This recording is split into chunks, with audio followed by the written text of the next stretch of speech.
Hi guys, welcome to How to Solutions YouTube channel. In today's video, I'm going to show you how you can update Instagram messaging option. Before getting into this video, must subscribe to our YouTube channel and click on the bell icon. The first step that you need to follow is to open Play Store and search your Instagram and update your Instagram application. Once you update your Instagram application, you simply need to go and open Instagram.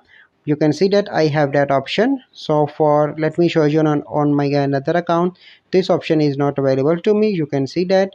So the first step that I need to follow is to click on my profile picture in the right bottom corner, and then I need to click on three bars in the top right and click on update messaging and click on update.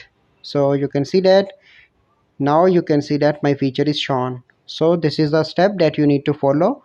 But if your option is not shown to you, simply need to click on your profile picture and click on three bars, and then you need to click on settings, and here you need to click on help, and then you need to click on report a problem, and then you need to click on report a problem, and here you need to mention to the Instagram team that this option is not shown to you, and you can attach a screenshot, and then you need to click on submit your, and then the Instagram team will solve this issue for you. So this is a process by which you can update Instagram messaging option. I hope you find this video helpful. If you find this video helpful, must like this video, subscribe to our YouTube channel for future videos. So I'll see you in the next video. Thank you. Have a good day.